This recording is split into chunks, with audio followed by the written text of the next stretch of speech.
একটা ঘুঘু তার গাছের তালের মধ্যে ঘুঘুট্টু থাকে, একটা মুরগি শেষ রাতে কুকুরুক কুকুরুক করে থাকে, কিন্তু আপনি ঘুমের মধ্যে শুয়ে থাকি। এই জন্য ভাই, যদি আল্লাহকে চিনতে হয়, আল্লাহর সাথে সম্পর্ক জড়াতে হয়, আল্লাহর সাথে কথা বলতে চাই, যদি আল্লাহ তাআলার সাথে দিদার লাভ করতে চাই, এই দুনিয়াতে কেউ আল্লাহ তাআলার সাথে দিদার লাভ করতে পারবে না। যে ব্যক্তি 5 ওয়াক্ত নামাজ পড়বে, 5টা সার্টিফিকেট দিব। 1 নম্বর দুনিয়াতে নিজেকে তঙ্গি দূর করে দিব, 2 নম্বর কবর আযাব মাফ করবে, 3 নম্বর মতো পার করে দিব, 4 নম্বর ডায়রাতে আমলনামা দিব, 5 নম্বর আল্লাহ তাআলা জান্নাত দিয়ে দিব।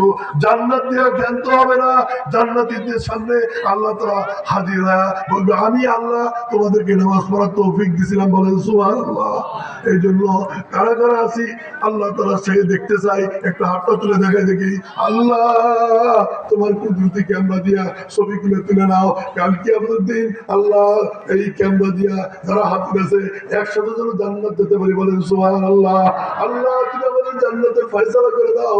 যারা প্যান্ডেলের নিচে আছে, আল্লাহ যারা প্যান্ডেলের নিচে আছে মাওলা, তারা নিজের নফসকে দমন করে, নিজের নফস খায়েশাতি নফসকে দমন করে এই প্যান্ডেলের নিচে দাঁড়িয়েছিল মাওলা, আল্লাহ তাদের জান্নাতের ফয়সালা করে দাও।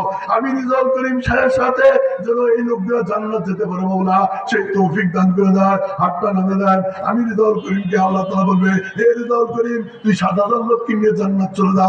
নিতে আজকের এই নূরে মদিনার প্যান্ডেলের নিচে যারা আমার সাথে হাত উঠেছেন তাদেরকেও নেবো, নিয়ে 70,000 লোককে নিয়ে আল্লাহ তাআলার দরবারে হাজির হবো। আল্লাহকে, হে রিজাল করিম, তোমরা বললাম 7,000 লোককে নিয়ে জান্নাত যাবি, তুই আমার 70,000 লোককে নিয়ে আনি কেন? যে আল্লাহ আমার মাধ্যমে 7,000 লোককে জান্নাত দিতে পারে, সে আল্লাহ আমার মাধ্যমে 70,000 লোককেও জান্নাত দিতে পারে। এই আশা নিয়ে আল্লাহ তোমার দরবারে হাজির হয়েছি।